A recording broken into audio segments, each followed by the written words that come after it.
உங்கள்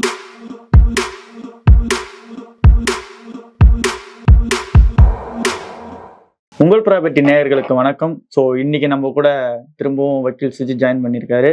நேற்று என்னோட கேள்விகள் என்னவா இருந்துச்சுன்னா, நம்ம இந்தியாவில இருந்து ஃபாரின்ல எப்படி லேண்ட் வாங்கலாம், அதுக்கான ப்ரொசீஜர்ஸ் என்ன, அதுக்கான சட்டங்கள் என்ன இருக்கான்னு கேட்டு தெரிஞ்சுக்கிட்டோம். ஸோ இன்னைக்கும் அதே மாதிரி ஒரு புது கருத்தாக தான் நான் இன்னைக்கு கேட்க போறேன். இன்னைக்கு என்னன்னா, ஃபாரினர்ஸ் வந்து இங்க நிலம் வாங்குறாங்கல்ல, ஸோ அது சம்பந்தமா இருக்க சட்டங்கள், அதுக்கு இருக்க ப்ரொசீஜர்ஸ், அதுல இருக்க கிளாசிபிகேஷன்ஸ்லாம் என்ன, அதுல இருக்க டைப்ஸ் என்ன அப்படின்றத கொஞ்சம் டீட்டெயிலா சொல்லுங்க சார்.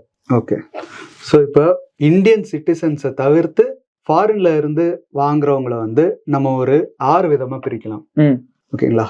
ஸோ ஃபர்ஸ்ட் வந்து இந்தியன் சிட்டிசன்ஸ், நம்ம முன்னாடியே பார்த்த மாதிரி இந்தியாவில் பிறந்து இந்தியாவில் வளர்ந்து இந்தியன் ப்ராப்பர்ட்டியை வாங்குறவங்க.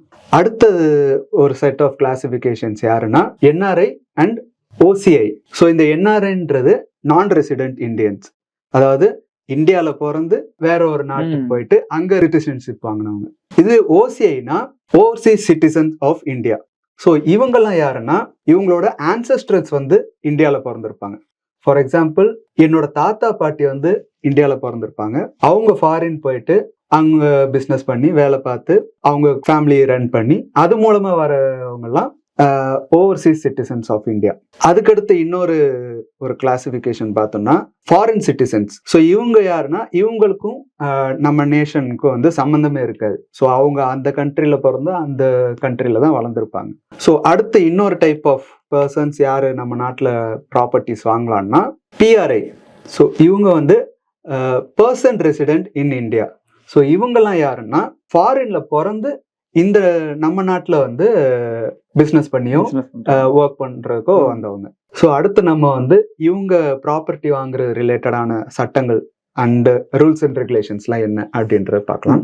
ஸோ நம்ம சிட்டிசன்ஸ்ல இந்தியன் சிட்டிசன் அப்படின்னு எடுத்துக்கிட்டோம்னா அவங்க எப்படி ப்ராப்பர்ட்டி வாங்கலாம், ப்ராப்பர்ட்டி எப்படி இன்ஹெரிட் பண்ணலாம் அப்படின்ற வீடியோலாம் நம்ம ஆல்ரெடி போட்டிருக்கோம். ஸோ அடுத்து நம்ம வந்து NRI, OCI, foreign citizen and person resident in India அவங்களோட ப்ராப்பர்ட்டி பர்ச்சேஸ் பற்றி பார்க்கலாம். So NRI and OCI citizens வந்து இந்தியாவில் ரெசிடென்ஷியல் அண்ட் கமர்ஷியல் ப்ராப்பர்ட்டிஸ் வந்து வாங்கிக்கலாம்.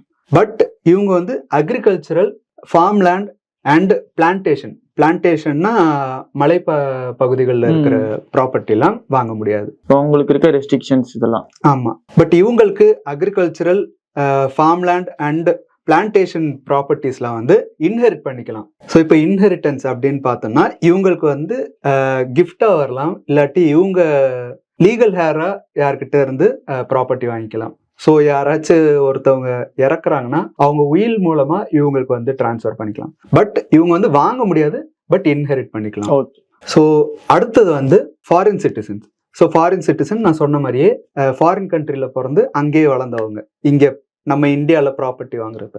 ஸோ அவங்களுக்கு இந்தியாவில் ப்ராப்பர்ட்டி ரைட்ஸ் இருக்கா, இந்தியாவில் ப்ராப்பர்ட்டி வாங்கலாமா அப்படின்னு பார்த்தா அவங்களால வாங்க முடியாது. வேற அவங்களுக்கு வந்து யாராச்சும் கிஃப்ட் பண்ணலாம், இல்லாட்டி இன்ஹெரிட்டன்ஸ் மூலமா அவங்களுக்கு வந்து ப்ராப்பர்ட்டி போகலாம். ஸோ இது எப்படின்னா நம்ம இந்தியன் சிட்டிசன்ஸ் யாராச்சும் வந்து அந்த நாட்டில் இருக்கிற அவங்கள வந்து மேரேஜ் பண்ணிட்டோம்னா அப்படி வந்து ப்ராப்பர்ட்டி வந்து இன்ஹெரிட் பண்ணிக்கலாம்.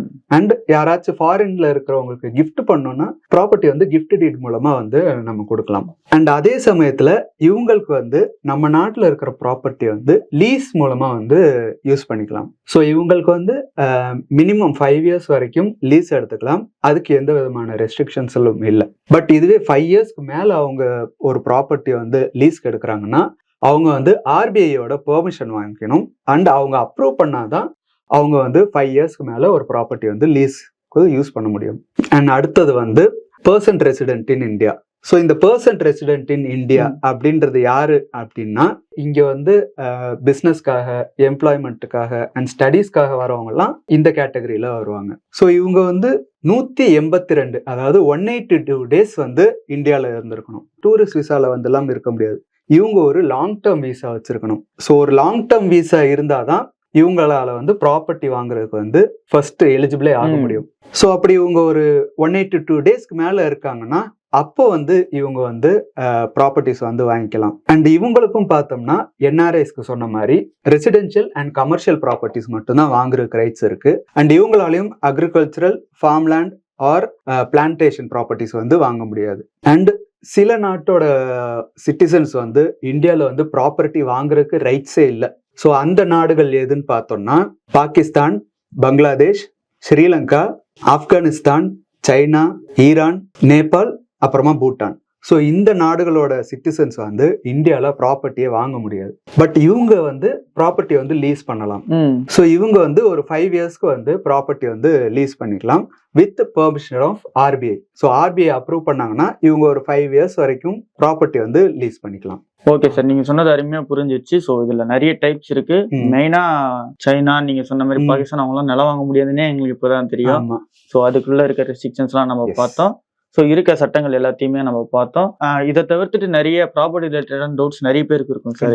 ஏன்னா நிறைய பேர் வந்து வெளிநாட்டுல இருந்து நிறைய இங்க நிலம் ஓன் பண்றாங்க அப்படின்னு சொல்லிட்டு கம்ப்ளைண்ட் கேஸ் எல்லாம் பார்த்திருப்போம். என் நிலத்தை அவங்க ஓன் பண்ண பாக்குறாங்க அப்படின்னு சொல்லிலாம். இது மாதிரியான நிறைய சிக்கல்கள் வந்து நிறைய பேர் சந்திச்சுட்டு வராங்க. ஸோ அவங்கள மாதிரி ஆளுக்கெல்லாம் வந்து லீகல் சப்போர்ட் எதிர்பார்க்கறாங்க. ஸோ அது உங்க டீம் பண்ணி தந்துட்டு இருக்கீங்கல்ல. ஸோ உங்களை எப்படி நான் உங்க கான்டாக்ட் பண்றது, இந்த டீடைல்ஸ் கொஞ்சம் சொல்லுங்க சார். கண்டிப்பா நம்ம டிஸ்கிரிப்ஷன்ல வந்து நம்ம மெயில் ஐடி கொடுத்துருக்கோம். ஸோ அந்த மெயில் ஐடிக்கு உங்க queries along with your phone number போட்டு அனுப்புங்க. அண்ட் எங்க லீகல் டீம் உங்களுக்கு தேவையான லீகல் அசிஸ்டன்ஸ் வந்து கொடுப்பாங்க. ஸோ இந்த டாபிக் நம்ம மேஜரா எதுக்கு எடுத்தோம் அப்படின்னா, நம்ம இந்தியன் சிட்டிசன்ஸ் தவிர நம்ம மக்கள் வந்து ஃபாரின்லயும் இருக்காங்க. ஸோ அவங்களாம் வந்து இந்தியாவில் ப்ராப்பர்ட்டி வாங்குறதுக்கு ஆசைப்பட்டாங்கன்னா இந்த இன்ஃபர்மேஷன் உங்களுக்கு யூஸ்ஃபுல்லா இருக்கும் நம்புறேன். அண்ட் உங்களுக்கு இந்தியாவில் ப்ராப்பர்ட்டி வாங்கணும்னாலும் எங்க லீகல் டீமை கன்சல்ட் பண்ணுங்க. அவங்க உங்களுக்கு தேவையான லீகல் ஹெல்ப் எல்லாம் பண்ணுவாங்க. ஸோ கண்டிப்பா யார் யாரெல்லாம் ஃபாரின்ல இருந்து இங்க லேண்ட் வாங்கணும்னு ஆசைப்படுறாங்களோ அவங்களை நீங்க ஃபார்வர்ட் பண்ணி விடுங்க, இல்லை ஷேர் பண்ணி விடுங்க. ஸோ அவங்களுக்கு இது யூஸ்ஃபுல்லா இருக்கும். இந்த ஒரு சட்டங்கள்லாம் இருக்குன்னு அவங்களுக்கும் கண்டிப்பா தெரியும் நான் நம்புறேன். ஸோ இதை தவிர்த்துட்டு உங்களுக்கு ப்ராப்பர்ட்டி ரிலேட்டடான நிறைய டவுட்ஸ் வந்து உங்களுக்கும் இருக்கலாம். ஸோ அதெல்லாம் நீங்க கமெண்ட் செக்ஷன்லயும் போடுங்க. எங்களுக்கும் அந்த டவுட்ஸ்லாம் எடுத்துட்டு வந்து இங்க பேசுறதுக்கு யூஸ்ஃபுல்லா இருக்கும். ஸோ உங்களோட டவுட்ஸ் தான் நாங்க எடுத்துட்டு வந்து கேள்வியா கேட்கிறோம். இது மாதிரி ஜென்ரல் நாலேஜான விஷயங்களையும் நாங்க கேள்வியா கேட்டுட்டு இருப்போம். ஸோ அதை தவிர்த்துட்டு நிறைய பேர் சப்ஸ்கிரைப் பண்ணாம நம்ம வீடியோஸை பார்த்துட்டு இருக்கீங்க. அவங்களாம் கண்டிப்பா சப்ஸ்கிரைப் பண்ணிட்டு நம்மளோட பெல் நோட்டிஃபிகேஷன் ஆன் பண்ணிட்டீங்கன்னா நாங்கள் போடுற ஒரு வீடியோஸும் உங்களுக்கு நோட்டிஃபிகேஷன் உடனுக்குடனே வந்து சேரும். ஸோ நன்றி சார், உங்க டைம் ஒதுக்கு. நன்றி.